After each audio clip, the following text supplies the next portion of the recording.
اب فاقوں کا سلسلہ شروع ہوا، کچھ نہیں ہے کھانے کو، ناشتے میں بھی گولر، دوپہر میں بھی گولر، رات کو بھی گولر، قربانیاں لگی ہے،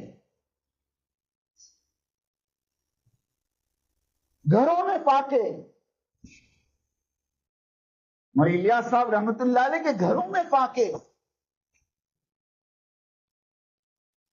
کہ مہمان کھانا کھا کر اٹھتے تھے، پلیٹوں میں کھانا بچا ہوتا تھا، مولانا الیاس صاحب رحمت اللہ علیہ اس بچے ہوئے کھانے کو لے کر اپنے گھر پہنچتے تھے اور اپنے گھر کے پردے کے پیچھے دیتے تھے، کیونکہ گھر والے بھی بھوکے ہوتے تھے۔ گھر والے اور مولانا یوسف صاحب دونوں ہاتھ دھو کر دسترخوان بچھا کر اس پلیٹ کو لے کر بیٹھتے۔ ابھی تو پہلا نیوالا نہیں توڑا ہوتا کہ باہر سے آواز آتی، ارے بھائی دوسری جماعت آ گئی، اگر کھانا ہو تو بھیج دو۔ کہتے کہ یہ ہاتھ دھویا ہوا یہ اس دسترخوان سے بغیر کھڑے ہو جاتے اور اس پلیٹ کو دوبارہ باہر دے۔ مرکز جو بنتا ہے نا وہ قربانی سے بنتا ہے۔ ہاں، حضرت ابراہیم علیہ السلام، حضرت اسماعیل علیہ السلام اور حضرت حاجرہ علیہ السلام کی قربانی لگی ہے، تب جا کے اللہ نے کعبۃ اللہ کو پوری دنیا کا مرکز بنایا ہے۔ اعلان کرنے سے بن جاتا ہے؟ کہہ دینے سے بن جاتا ہے؟ ارے وہاں تو قربانیاں دینی پڑتی ہیں، تب جا کے لوگوں کا مرجع اس مرکز کی طرف ہوتا ہے۔ منو من آنسو بہے ہیں اور ہزاروں کی ہڈیاں دھلی ہے دوستوں، اور ہزاروں گھر پاکے سے رہے ہیں، تب جا کے اللہ نے یہ محنت کو وہاں سے چلا۔ یہ وہ خاندان ہے جو صدیقی خاندان ہے، حضرت ابوبکر صدیق رضی اللہ تعالیٰ عنہ کا خاندان ہے۔ اللہ کے نبی فرماتے تھے میں نے سب کا حق ادا کر دیا مگر ابوبکر کا حق تو اللہ ہی ادا کر۔ ایسے ہم پورے یقین کے ساتھ کہتے ہیں، پورے یقین کے ساتھ کہتے ہیں، اس میں کوئی شک نہیں، اس میں کوئی ڈھیل نہیں، کوئی باندھ چھوڑ نہیں، کہ اس امت پر حضرت الیاس صاحب اور ان کے خاندان کا جو حق ہے یہ امت قیامت تک ادا نہیں کر سکتی ادا۔ اس آدمی نے اپنی اولاد کے لیے نہیں رویا، وہ تمہارے لیے رویا ہے۔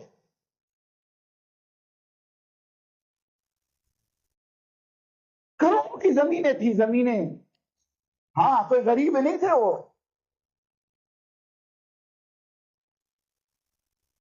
زمینوں کے مالک تھے وہ، لیکن قسم خدا کے اس دین کے خاطر اس آدمی نے اپنا سب کچھ لگا دیا۔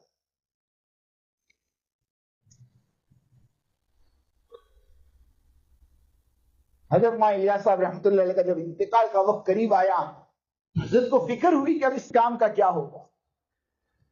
حضرت نے مولانا زکریا صاحب رحمۃ اللہ علیہ کو بلایا۔ مولانا زکریا صاحب رحمۃ اللہ علیہ مولانا الیاس صاحب کے بھتیجے بھی ہیں اور سمدھی بھی ہیں۔ مولانا زکریا صاحب کی دونوں لڑکیاں مولانا یوسف کے نکاح میں تھی، ایک طرف سے بھتیجے بھی ہیں اور ایک طرف سے سمدھی بھی ہیں، اور اس وقت ایک مقام کا حضرت کا مولانا زکریا صاحب رحمۃ اللہ علیہ کا، اور شیخ عبد القادر صاحب رائے پوری رحمت اللہ علیہ، ان دونوں کو بلا کر کہا کہ مجھے فکر ہے اب اس کام کو کون سنبھالے گا۔ اس وقت حضرت کے 6 خلیفہ تھے،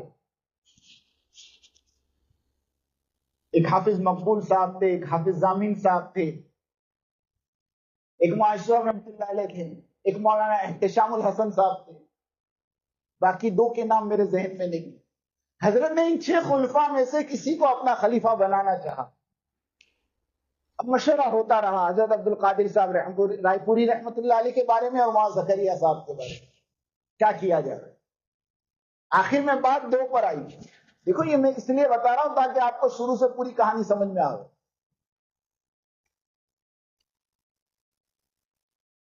آخر مشورے میں اتفاق نہیں ہو سکا تو دونوں مولانا الیاس صاحب کے پاس گئے اور کہا کہ ہمیں سمجھ میں نہیں آ رہا کہ حافظ مقبول صاحب کو ہم امیر بناویں یا مولانا یوسف صاحب کو امیر بنائیں۔ تو اس سے مولانا الیاس صاحب رحمۃ اللہ علیہ نے یوں کہا کہ حافظ مقبول کے اوپر میوات اتنا جمع نہیں ہوگا جتنا مولانا یوسف کے ہاتھ پر جمع ہو، تو میرا فیصلہ ہے کہ یوسف امیر ہے، اور فیصلہ ہو گیا۔ اور حضرت الیاس صاحب رحمۃ اللہ علیہ نے اپنے بیٹے یوسف سے کہا آ بیٹا یوسف گلے مل لے ہم تو چلے. لکھا ہے کتابوں میں بس وہ گلے لگانا اور وہ ایسا گلے لگائے ہیں کہ پوری فکریں حضرت مولانا الیاس صاحب رحمۃ اللہ علیہ سے مولانا یوسف پر منتقل ہوئی. تو ساتھی یہ ویڈیو جو ہم نے آپ کے سامنے رکھی ہے، اس ویڈیو کے متعلق آپ کی جو بھی رائے ہو آپ اپنی رائے ہمارے ساتھ ضرور شیئر کریں. تو پھر ملیں گے اسی طرح اور کوئی نئی بیان اور کوئی نئی اپڈیٹ کو لے کر. جب تک آپ حضرات اپنی دعاؤں میں ہمیں یاد رکھنا. اب آپ لوگ ہمیں دیں اجازت. السلام علیکم ورحمۃ اللہ وبرکاتہ.